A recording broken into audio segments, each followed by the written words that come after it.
हाँ जी दोस्तों, नमस्कार। मैं डॉक्टर राजबाला आपके अपने यूट्यूब चैनल राज चहल एकेडमी पर स्वागत करती हूँ।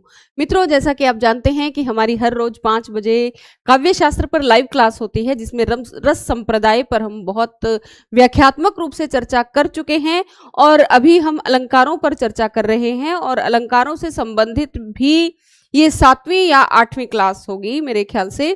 ठीक है, और लगभग हम सभी अलंकारों पर चर्चा कर चुके हैं जो आपके पाठ्यक्रम में लगे हुए हैं।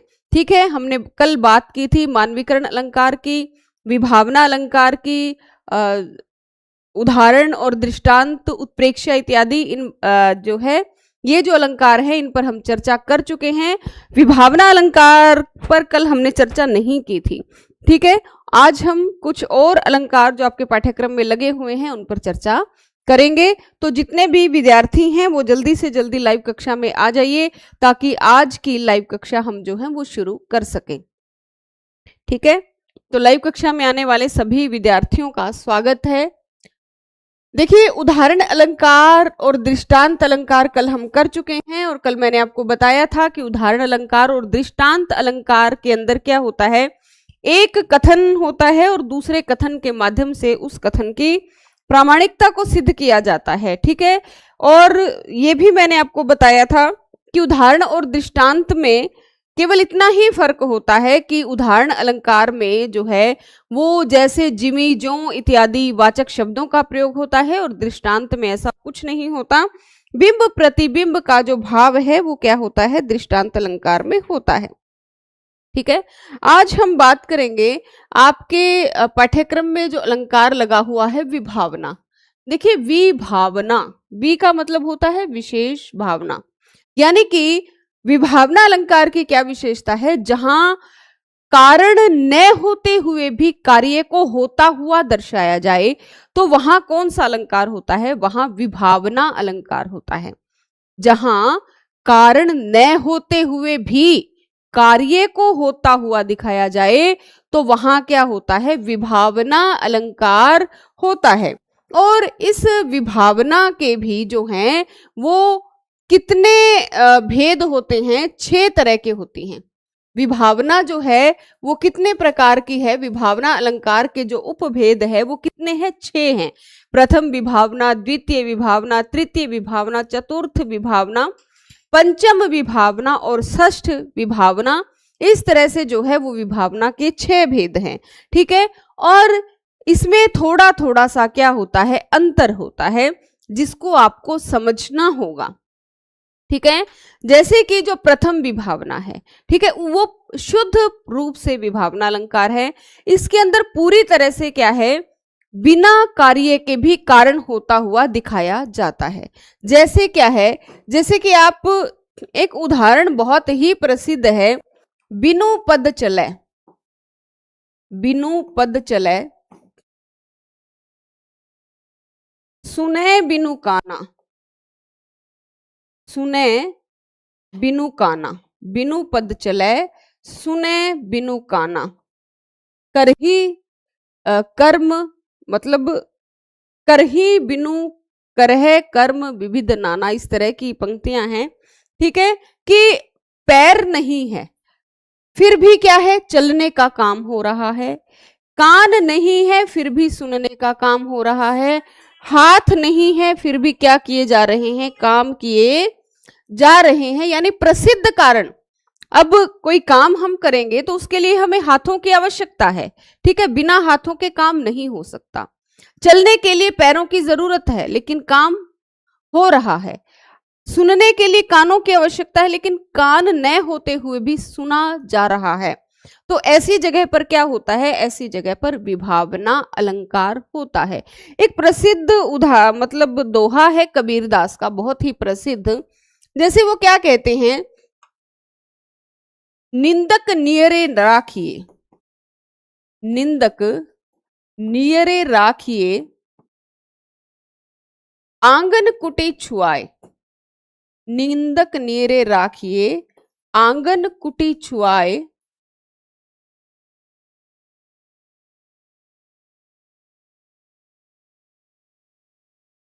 आंगन कुटी छवाए,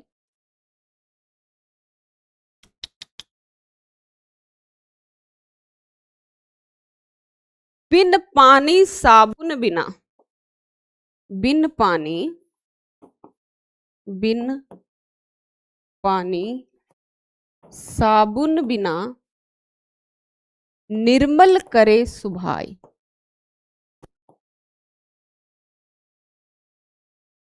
सुभाई, देखिए यहां पर देखिए क्या है,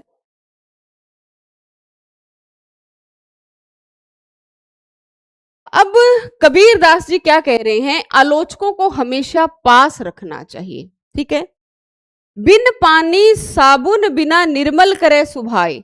देखिए किसी चीज को निर्मल करने के लिए पानी की भी आवश्यकता होती है, साबुन की भी आवश्यकता होती है। ये दो कारण है। यदि आप किसी चीज को स्वच्छ करना चाह रहे हैं, निर्मल करना चाह रहे हैं, तो पानी की और साबुन की आवश्यकता है। ठीक है, लेकिन यहाँ बिना पानी और साबुन के भी किसी चीज को निर्मल करने का काम हो रहा है। तो इस तरह क्या है, कारण के बिना ही कार्य की जब उत्पत्ति हो रही है तो वहां कौन सा अलंकार होता है, वहां विभावना अलंकार होता है। ये बात आ गई होगी समझ में। तो इस तरह से जो विभावना है उसके कितने भेद होते हैं, विभावना अलंकार के 6 भेद होते हैं। ठीक है, नीलम रानी गुड इवनिंग बेटा। देखिए किस तरह से होते हैं, प्रसिद्ध कारण के बिना ही कार्योत्पत्ति का वर्णन, वहां क्या होता है, प्रथम विभावना होती है। प्रसिद्ध कारण मतलब चलने के लिए जो पैर है वो प्रसिद्ध कारण है, वो जरूरी है तभी तो चला जाएगा, लेकिन नहीं है फिर भी चला जा रहा है। तो इस तरह के जो उदाहरण है वो किसके होते हैं, प्रथम विभावना के उदाहरण होते हैं। अपूर्ण कारण से ही कार्य की उत्पत्ति, द्वितीय विभावना, कि कारण तो है लेकिन वो क्या है, अपूर्ण है, मतलब पूरी तरह से वो कारण नहीं है, उसको कारण मान लिया गया है। तो वहां पर भी क्या होता है, वहां पर भी विभावना अलंकार होता है। और यह कौन सा भेद है, ये द्वितीय विभावना का भेद है। प्रतिबंधक या बाधक तत्वों के रहते हुए भी कार्य की उत्पत्ति हो रही है, तो वहां कौन सा अलंकार है, तृतीय विभावना, कि जो है ऐसे कारण जो बाधा उत्पन्न कर रहे हैं काम को होने में, लेकिन फिर भी काम हो रहा है, तो वहां पर कौन सा अलंकार है, वहां तृतीय विभावना अलंकार है। ठीक है, वास्तविक कारण के स्थान पर अन्य कारण से कार्य की उत्पत्ति हो रही है, मतलब जो वास्तविक कारण है उसके स्थान पर बिना किसी और कारण से कार्य की उत्पत्ति हो रही है, मतलब हेतु कोई और है, तो वहां क्या है, चतुर्थ विभावना है। विरोधी कारण से कार्य की उत्पत्ति हो रही है, कि उस काम के लिए वो कारण जरूरी नहीं है, वो विरोधी है लेकिन फिर भी काम हो रहा है, तो वहां क्या है, पंचम विभावना है। जहां कार्य से कारण की उत्पत्ति का वर्णन है, मतलब कार्य है तभी काम हो रहा है, तो वहां क्या है, षष्ठ विभावना है। देखिए प्रथम विभावना को देखते हैं हम।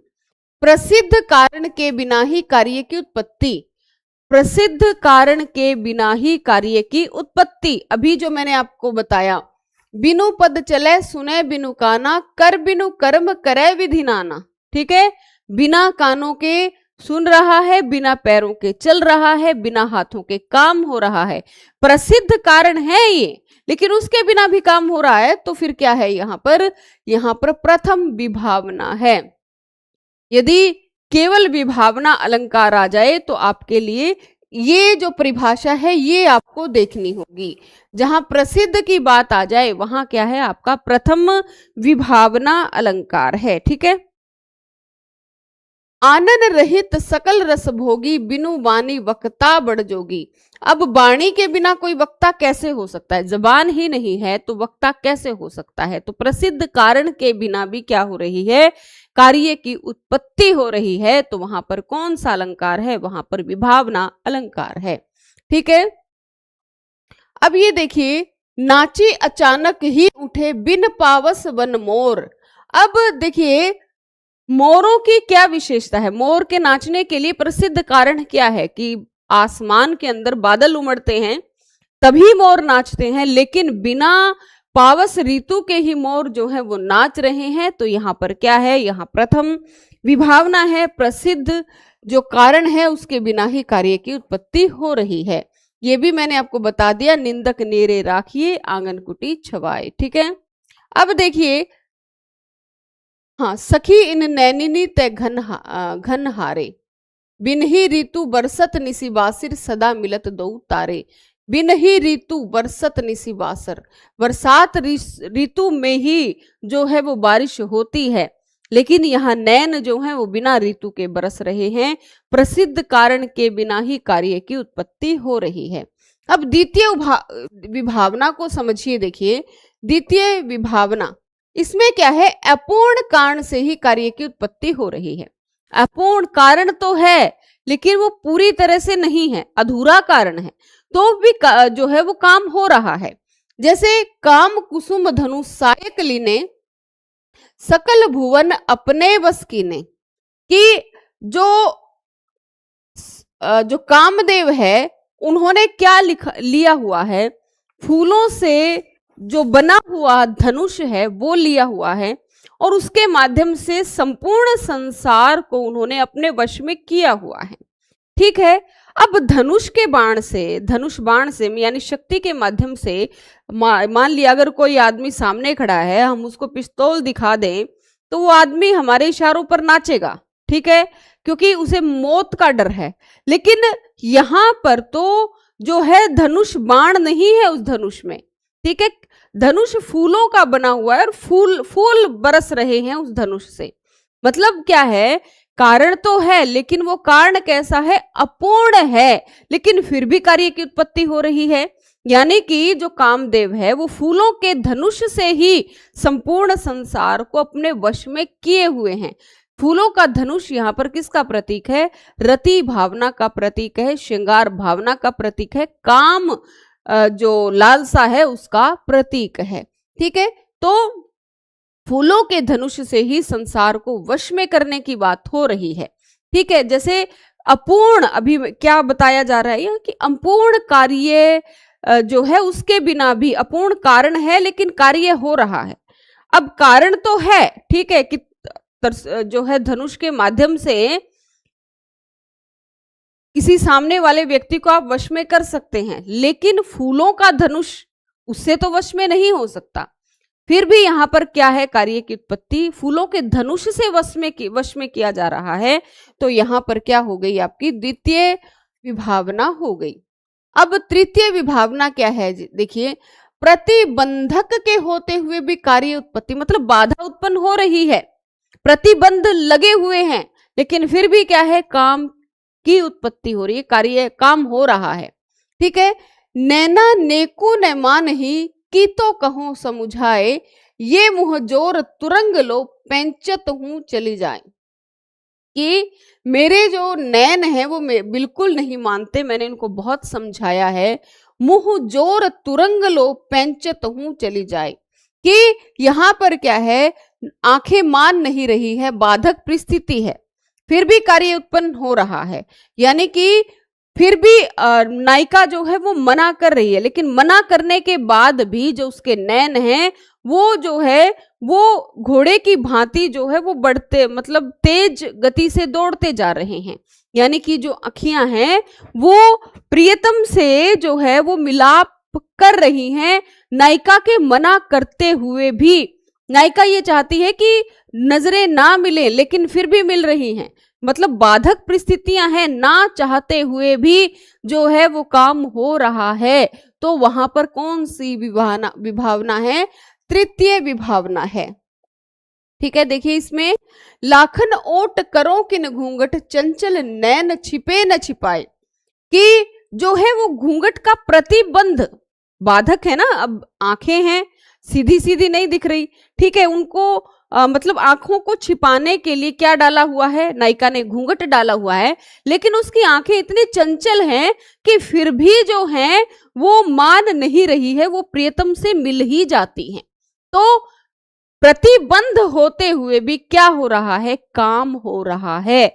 तो यहां पर कौन सी विभावना है, यहां पर तृतीय विभावना है। आगे देखिए, चतुर्थ विभावना क्या है, वास्तविक कारण के स्थान पर अन्य कारण से कार्य हो रहा है। यानी कि मेन रीजन नहीं है, कोई और कारण है, फिर भी का क्या हो रहा है, काम हो रहा है। क्यों न उत्पात हो ही वैरिन के झुंडन में, कोरे घन उमड़ी अंगारे बरसाते हैं। देखिए, घन जो है, बादल कभी भी अंगारे नहीं बरसाते हैं। वास्तविक कारण के स्थान पर अन्य से कार्य होना। देखिए, वास्तविक कारण तो क्या है कि जो बादल हैं वो तो बारिश करते हैं, वो ठंडक जो है वो देते हैं, लेकिन यहाँ पर जो है वो बादल क्या बरसा रहे हैं, अंगारे बरसा रहे हैं। लेकिन उसके माध्यम से क्या हो रहा है, क्यों न उत्पात होई वैरिन के झुंडन में, कि जो शत्रुओं का जो दल है उसके अंदर उत्पात मचा हुआ है। क्यों उत्पात मचा हुआ बता रहे हैं कि जो बादल है वो जो है वो बारिश के स्थान पर शीतल जो है वो शीतल कण बरसाने के स्थान पर वो क्या बरसा रहे हैं, वो अंगारे बरसा रहे हैं। यानी कि देखो, वास्तविक कारण नहीं है, अन्य कारण बताया जा रहा है, फिर भी कार्य हो रहा है। तो यहां पर कौन सी विभावना है, यहां चतुर्थ विभावना है, इस बात को आप ध्यान रखेंगे। ठीक है। भयो कंबू ते कंज इक सोहत सहित विकास, देखो चंपक की लता देती कमल सुवास। ठीक है, यहां क्या है, कंबू क्या होता है, शंख। ठीक है, कमल कंज की उत्पत्ति होना तथा चंपक लता से कमल की सुगंध फैलाने का कार्य वर्णन है, जो कि वास्तविक कारण नहीं है। ठीक है, देखिए यहाँ नायिका की बात जो है वो बात हो रही है। भयो कंबू ते कंच एक सोहत सहित विकास, देखो चंपक की लता देखी कमल देती कमल सुखवास। कि जो नायिका की गर्दन है वो किसके समान है, वो शंख के समान है, कंबू कंठ है नायिका का। ठीक है, और जो है वो ऐसा लग रहा है कि जो जो है वो मोतियों की माला उसने धारण की हुई है। चंपक की लता देती कमल सुखवास, ऐसा लग रहा है कि लता तो किसकी है, चंपक की है, लेकिन सुगंध किसकी आ रही है, उससे कमल की आ रही है। तो वो यहाँ पर वास्तविक तो कारण नहीं है, लेकिन फिर भी कार्य की उत्पत्ति हो रही है। ठीक है, अन्य से कार्य हो रहा है। पंचम विभावना क्या है, विरोधी कारण से कार्य होना। विरोधी कारण से कार्य होना क्या है, पंचम विभावना है। चुरत चांदनी में अरी विरह व्याकुल बाल, बूझत कहाँ रसाल तुम वा विरहन को हाल। उक्त पद में शीतल चांदनी में भी वियोगनी कला के जलेने का वर्णन किया गया है, जो कि एक विरोधी कारण है। विरोधी कारण से कार्य होना मतलब यदि कोई जो है शीतलता के, जैसे कि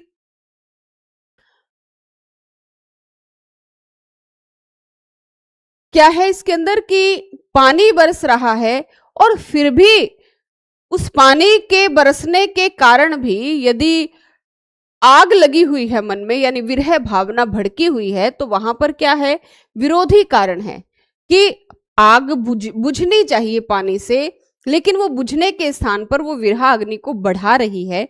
तो विरोधी कारण से भी कार्य की उत्पत्ति हो रही है। ठीक है, तो वहां पर क्या होता है, पंचम विभावना होता है। षष्ठ विभावना क्या है, कार्य के कारण, कार्य से कारण की उत्पत्ति होना। भयो सिंधु ते विधु तू कवि बरनत बिना विचार, उपजयो तो मुख इंदु ते प्रेम प्यो निधि अपार।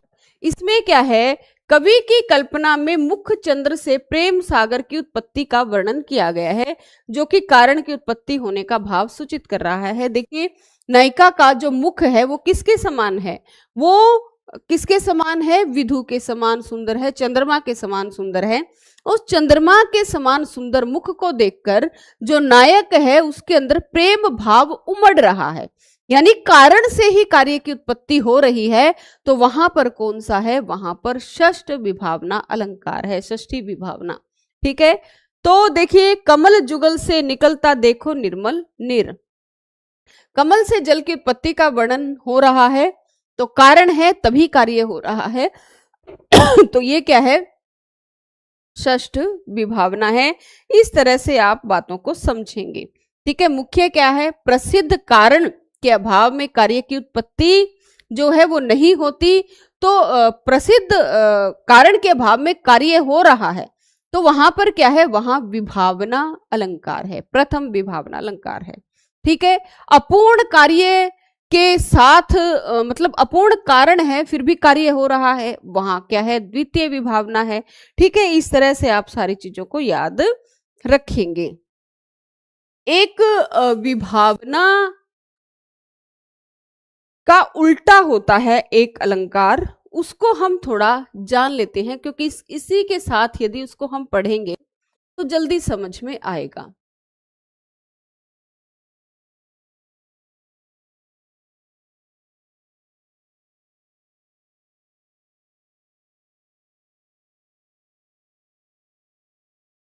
जैसे कि विशेषोक्ति, कौन सा अलंकार है ये, विशेषोक्ति अलंकार है। ठीक है, ये जो विशेषोक्ति अलंकार है ये विभावना का उल्टा होता है।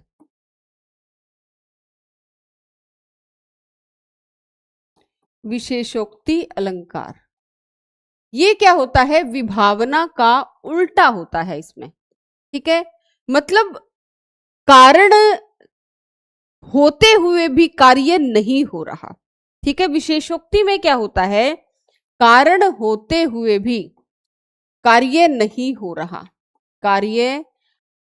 कारण होते हुए भी कार्य की उत्पत्ति न होना, कारण होते हुए भी कार्य की उत्पत्ति न होना, तो वहां पर कौन सा अलंकार होता है, वहां पर विशेषोक्ति अलंकार होता है। जैसे कि इसके अंदर है कि पानी बीच मीन प्यासी मोहि सुन सुन आवे हासी। देखिए यहां पर क्या है, पानी बीच मीन प्यासी, मीन प्यासी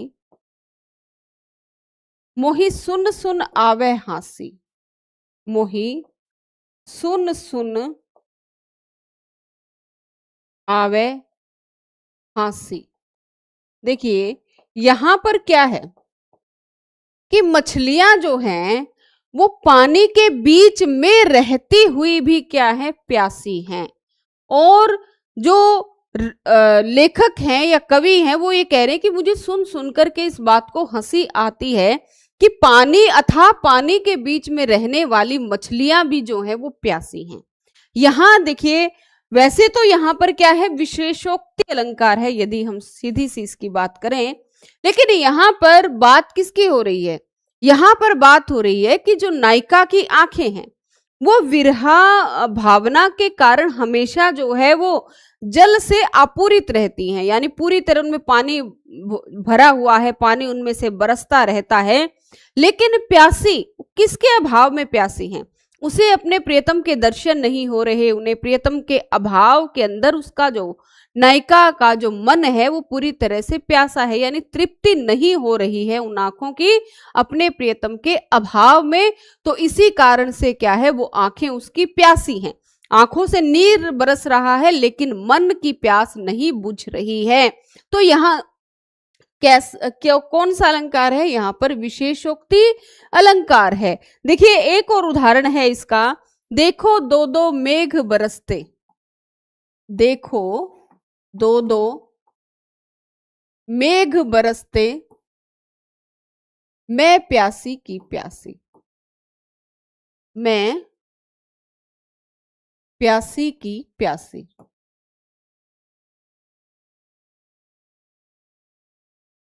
अब यहां क्या है, देखिए कि दो दो मेघ बरस रहे हैं लेकिन फिर भी नायिका क्या है, प्यासी है। कैसे, दो आंखें हैं, आंखें निरंतर प्रवाहमान है, अश्रु धारा बह रही है, लेकिन नायिका का जो मन है वो पूरी तरह से विरह अग्नि से जल रहा है, क्योंकि प्रियतम के प्रेम का अभाव उसके जीवन में है, वो विरह अग्नि में जल रही है। ठीक है, तो इसी कारण से वो क्या कह रही है, देखो दो दो मेघ बरसते मैं प्यासी की प्यासी। तो यहाँ पर कौन सा अलंकार है, यहाँ पर विशेषोक्ति अलंकार है। यहाँ पर क्या है, विशेषोक्ति अलंकार है। आ गई ना बात समझ में? ठीक है, अगला अलंकार देखते हैं।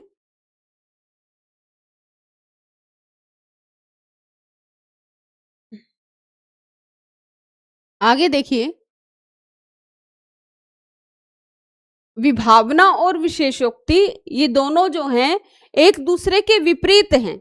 विभावना तो क्या है, विभावना में कारण के न होते हुए भी कार्य की उत्पत्ति हो रही है, लेकिन विशेषोक्ति में क्या है, कारण तो है फिर भी कार्य नहीं हो रहा है। ठीक है, तो वहां पर क्या है, विशेषोक्ति। ठीक है, अब विरोधाभास अलंकार देखिए। विरोधाभास का अर्थ है विरोध का आभास होना, विरोध की झलक मिलना। बहुत ही प्रसिद्ध उदाहरण मैं आपको दिया करती हूं कि जैसे कि बिहारी दास का एक दोहा है, या अनुरागी चित्त की गति समुझे नहीं कोई, जो जो बुढ़े श्याम रंग त्यों त्यों उज्जवल होई। कि जो है वो डूब करके आदमी काले जल में डूब करके जो है वो निर्मल हो रहा है। अब काले जल में डूब रहा है तो वो क्या होना चाहिए, काला होना चाहिए, लेकिन काले में डूब करके वो स्वच्छ होकर के निकल रहा है। दो विरोधी चीजें हो रही हैं, विरोधी बातें हो रही हैं। तो ऐसी जगह पर क्या होता है, विरोधाभास अलंकार होता है। ठीक है, देखिए इसके अंदर एक उदाहरण दिया गया है, तंत्री नाद कवित रस सरस राग रति रंग, अन्न बूढ़े बूढ़े तिरे जे बूढ़े सब अंग। कि जो संगीत है, कविता का रस है, प्रेम है और सरस राग, ठीक है, बहुत सुंदर गीत है, और रति रंग यानी कि काम क्रीड़ाओं में अन्न बूढ़े बूढ़े, कि जो इनमें पूरी तरह से डूबे नहीं हैं, वो क्या है, मान लो डूब गए हैं। कैसे डूब गए हैं कि उन्होंने उनका रस नहीं लिया, संसार में आने का कोई फायदा ही नहीं है। ठीक है, तीरे जे बूढ़े सब अंग, और जो पूरी तरह से इसमें संगीत में, रति रंग में, हर मतलब कि वाद्य यंत्रों की गूंज में पूरी तरह से डूब गए हैं, यानी कि पूरी तरह से अपने मन को उसके अंदर रमा लिया है, वो क्या है, वो तिरे यानी कि वो तैर गए हैं, यानी कि उन्होंने आनंद प्राप्त कर लिया है। ठीक है, तो यहाँ पर जो है, जो डूब गए हैं और उनको तो क्या बताया जा रहा है कि वो तैर गए हैं, और जो डूबे नहीं हैं उनको क्या कहा जा रहा है कि वो तो डूब गए हैं। तो दो विरोधी बातें हो रही हैं। तो इस तरह जहां विरोधी चीजें होती हैं तो वहां कौन सा अलंकार होता है, वहां विरोधाभास अलंकार होता है। ठीक है, मैं निज रोदन में राग लिए फिरता हूँ, शीतल वाणी में आग लिए फिरता हूँ। देखिए शीतलता में आग की बात हो रही है। ठीक है, शीतलता, वाणी तो क्या है, शीतल है, लेकिन फिर भी मन में आग लिए फिर रहा है। तो आग और पानी दोनों विरोधी चीजें हैं। ठीक है, तो यहाँ पर क्या है, विरोधी चीजें हैं, तो विरोधाभास अलंकार है। यह अनुरागी चित्त की बहुत ही प्रसिद्ध ये दोहा है बिहारी दास का। ठीक है, अब हनुति अलंकार देखिए। अब अपहनुति शब्द क्या होता है, छिपाना। ठीक है, अपहनुति का अर्थ क्या होता है, छिपाना। कि जब हम किसी भाव को छिपाते हैं तो वहां अपहनुति अलंकार होता है। ये अपहनुति अलंकार को समझने के लिए जो सबसे अच्छे जो उदाहरण है, आप जो है भारतेंदु की मुकरियां, या फिर आप जो खुसरो की मुकरियां हैं, अमीर खुसरो ने जो मुकरियां लिखी हैं, यदि आप उन्हें समझ लेते हैं तो अपहनुति अलंकार समझना आपके लिए बहुत आसान काम हो जाएगा। जैसे कि खुसरो का एक बहुत ही सुंदर मुकरी है खुसरो की, कि सारी रैन मोरे संग जागा, भोर भई तो बिछरन भागा। सारी रैन मोरे संग जागा, भोर भई तो बिछरन भागा, वाके बिछरत फाटे हिया। अब जो सखी है वो समझ जाती है कि ये तो अपने प्रियतम की बात कर रही है। वो सखी पूछती है क्यों सखी साजन, लेकिन वो छिपा लेती है। वो कहती ना, मैं तो दिए की बात कर रही हूं, कि ना सखी दिया। आई बात समझ में? कि जैसे भारतेंदु की एक मुकरी है कि पागल करे मोही करे खरा, मुंह जब लागे तब नहीं छूटे, तन मन धन सब कुछ लूटे, पागल करे मोही करे खराब। ठीक है, तो सखी समझ जाती है कि ये तो साजन की बात कर रही है, लेकिन वो छिपा रही है। वो सखी पूछ रही है क्यों सखी साजन, वो कह रही ना ना, मैं तो शराब की बात कर रही हूं। ठीक है, तो इस तरह कि जब मतलब भावों को जब छिपाया जाता है, ठीक है, वहां क्या होता है, वहां अपहनुति अलंकार होता है। ठीक है, जैसे ये कहा जाए कि ये मुख नहीं चंद्र है। ठीक है, जब क्या कहा जाए कि ये तो मुख नहीं चंद्र है, यहां पर जो है देखिए अपहनुति अलंकार के अंदर क्या विशेषता होती है, यहां पर उपमान का निषेध किया जाता है। क्या किया जाता है, उपमान का निषेध किया जाता है। मैंने आपको रूपक अलंकार समझाया था, उसके साथ ही मैंने अपहनुति को बताया था, और बताया था कि आपके पेपर में प्रश्न इसी प्रकार से बनेगा। देखिए जो रूपक है उसके अंदर जैसे आरोप कहाँ होता है, देखिए अपहनुति अलंकार है उसमें भी आरोप हो रहा है। ठीक है, उपमान पर जो उपमेय है उसका आरोप हो रहा है।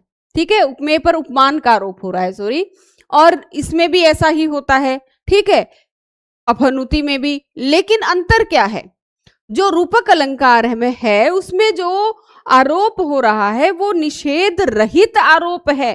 ठीक है, उसमें कोई मनाही नहीं हो रही है, लेकिन जो अपहनुति है उसमें आरोप तो हो रहा है, लेकिन उसके अंदर निषेध है, उसमें नहीं की भावना है। ठीक है, जैसे नायिका का मुख है उसको चंद्र बता दिया है कि ये मुख नहीं चंद्र है। एक तो सीधा ये कह देना कि चंद्र मुख, ठीक है, पूरी तरह से आरोपण उस पर कर दिया गया है।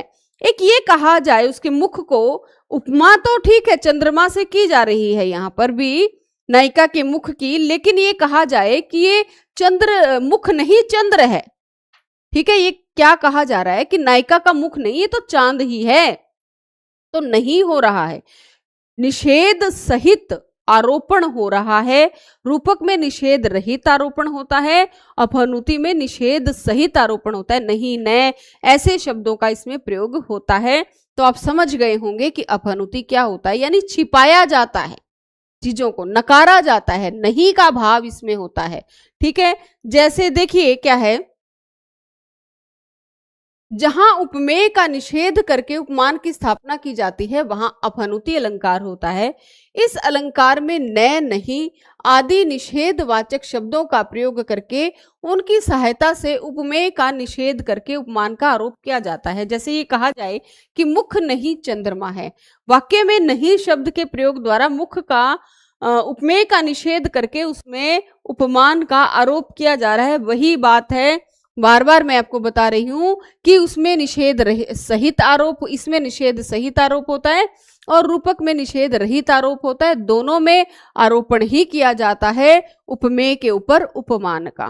ठीक है, तो ये थे हमारे अलंकार। और एक अलंकार और है आपके सिलेबस में लगा हुआ असंगति अलंकार, उसको भी थोड़ा देख लेते हैं। असंगति अलंकार, ठीक है, असंगति अलंकार में क्या होता है, देखिए असंगति अलंकार जहां हम बात कर रहे हैं असंगति अलंकार की, ठीक है, असंगति अलंकार में क्या होता है, जहां कार्य और कारण में कोई संगति नहीं होती, कोई मेल नहीं होता। जहां कार्य और कारण में कोई संगति या मेल न हो, तो वहां क्या होती है, वहां असंगति अलंकार होता है। ठीक है, जैसे कि बिहारी दास का एक बहुत प्रसिद्ध दोहा है, दृग उर्झत टूटत कुटुंब जुरत चतुर चित्त प्रीति, कि आंखें तो उलझ रही हैं, ठीक है, लेकिन टूट क्या रहे हैं? टूट रहे हैं कुटुंब।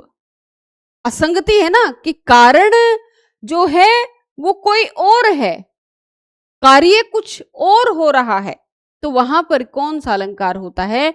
वहां पर जो है वो आपका असंगति अलंकार होता है, यानी कारण और कार्य में कोई मेल ही नहीं बैठ रहा, तो वहां क्या होता है? असंगति अलंकार आपका होता है। देखिए एक उदाहरण और हम देख लेते हैं।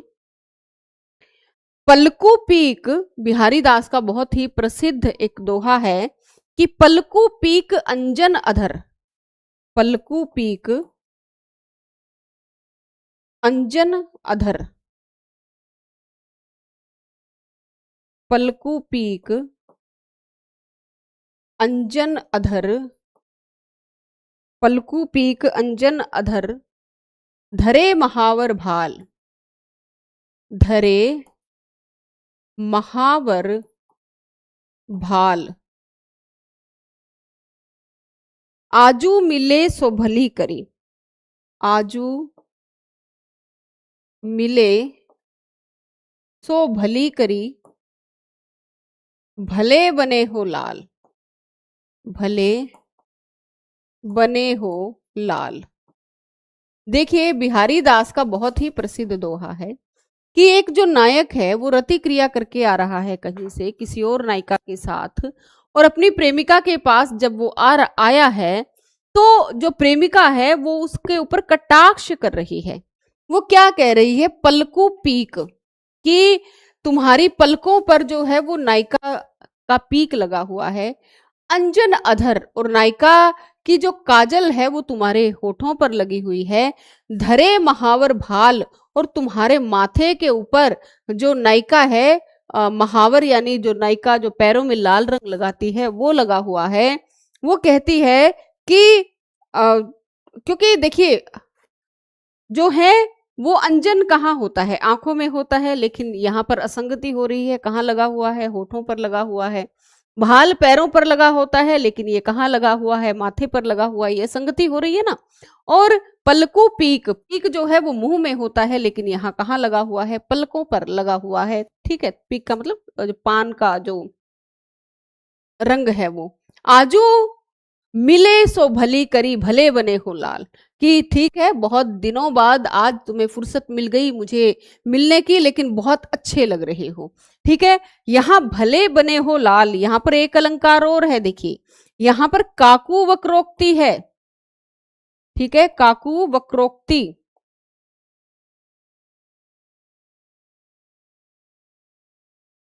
काकू वक्रोक्ति कैसे होती है? देखिए जब हम किसी और अंदाज में किसी बात को बोलते हैं, ठीक है, वहां कौन सा अलंकार होता है? काकू वक्रोक्ति होती है।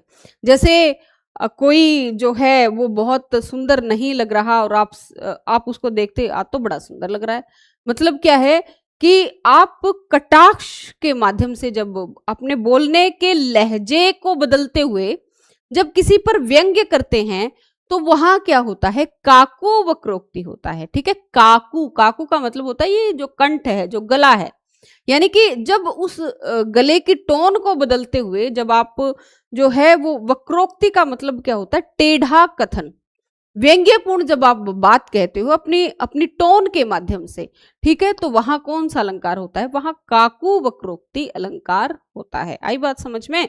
ठीक है, तो बहुत से अलंकारों की हम बात कर चुके हैं। लगभग सभी अलंकार जो आपके पाठ्यक्रम में लगे हुए हैं उन सभी अलंकारों पर हम चर्चा कर चुके हैं। तो ये अलंकार की आज की आपकी अंतिम क्लास थी, और कल जो है वो हम छंद पर चर्चा करेंगे। ठीक है, कल की जो आपकी क्लास होगी वो छंद पर होगी। तो जितने भी विद्यार्थी जुड़े हैं वो कृपया इस बात को नोट कर लें कि कल ज़्यादा से ज़्यादा संख्या में क्लास में आएं, क्योंकि एक बहुत महत्वपूर्ण विषय जो है वो कल भी आपको पढ़ाया जाएगा। बहुत विद्यार्थियों की जो थी वो डिमांड थी कि मैडम छंद की कक्षा भी करवा दीजिए, और छंद को पूरा करवाने के पश्चात फिर आपके जो 6 संप्रदाय है, अलंकार संप्रदाय पर हम चर्चा कर चुके हैं, रस संप्रदाय पर भी बहुत गहरी चर्चा हो चुकी है, ठीक है, अलंकार संप्रदाय पर भी। उसके पश्चात हम जो आपका तीसरा संप्रदाय है रीति संप्रदाय उसको शुरू करेंगे, ठीक है। पहले हम छंद पर बात करेंगे, ठीक है। तो जितने भी विद्यार्थी हैं वो ज़्यादा से ज़्यादा संख्या में आइएगा, और इसके पश्चात आपकी 6 बजे जो है वो लाइव कक्षा होगी। किसकी? मैम क्या कर रहे हैं, संप्रदाय कंप्लीट करा दीजिए। यदि पहले छंद पर बात कर ली जाए तो कैसा है बेटा? पहले छंद पर बात कर लेते हैं, 2-3-4 दिन उसमें लगेंगे, अभी समय है, ठीक है। तो हम जो है पूरा काव्य शास्त्र करेंगे, अब चिंता मत करो।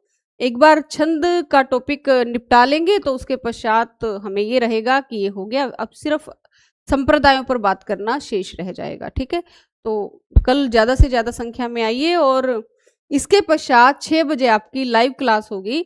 अंग्रेजी का जो कॉमन पोर्शन है आपका ग्रामर का, उस पर चर्चा होगी, बहुत ही विस्तृत चर्चा वहाँ भी होती है। तो आप उस क्लास का भी पूरा फायदा उठाइए, क्योंकि एचटेट के पेपर में अंग्रेजी की भी महती भूमिका होती है, ठीक है।